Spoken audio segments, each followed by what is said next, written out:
My name is Ken Curtin, and I'm one voice in emergency management.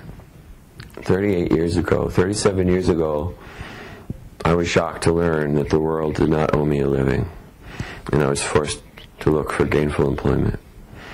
Someone told me about a job at the American Red Cross in New York City, where from midnight to 8 a.m., I could monitor fires in New York City, and if required, go to them and pick up people who had been burned out of their houses and take them to hotels and tell them what to do the next day, get them emergency clothing.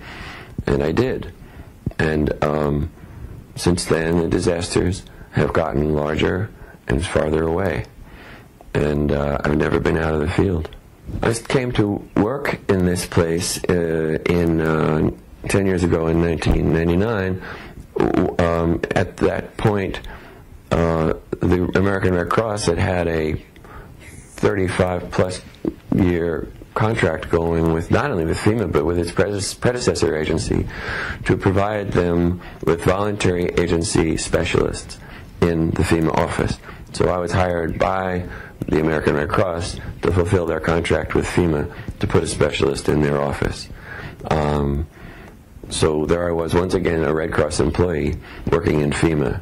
After 9/11, FEMA chose not to renew that contract with the Red Cross, but the larger voluntary agency community nationally rose up together and demanded that we, voluntary agency liaison, be continued, that they needed us. They didn't care who paid us. They just needed us as a go-between between them and the federal government. So the federal government sort of converted the job from a contracted Red Cross job to a direct FEMA employment. And that's so the paycheck changed, but the job didn't. Being knowledgeable enough and having contact with hundreds of important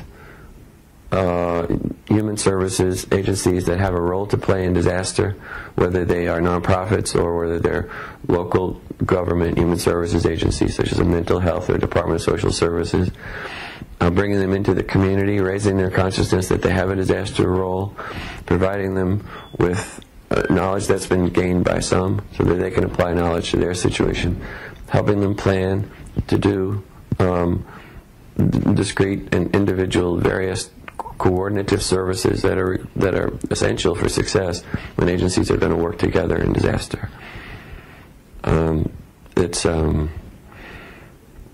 As George Carlin said about baseball, it's an infinitely expanding diamond.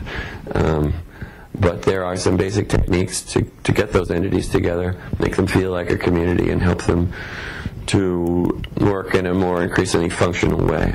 Government is bringing more directly to the field than it ever did before, but it's unwise to displace local or state or civil society sectors or business sectors. You want to work hand in hand with people. But remember when the emergency manager of, I think, Dade County after Hurricane Andrew said on maybe day 3, "Where's the cavalry?" Meaning, where's the federal government being here to help us? It was not a question of the federal government coming in and imposing. It was a question of the federal government not having the authority to go in and do anything directly. So that just is not the way I see things. I think federal government is, with the direction and support of Congress, is bringing a measurably and nameably broader array, larger number of kinds of support to the field, some of which does what we always did and give direct financial assistance to people who were affected by disaster, some of which helps local institutions to be more effective, help them plan, help them coordinate. I think the only legitimate way to define success is from need. You can't have a disaster without loss, suffering, distress.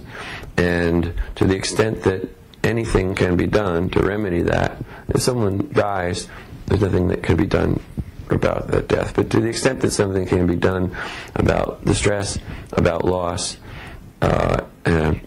or damage, I would say success is that that it be done in a reasonable amount of time.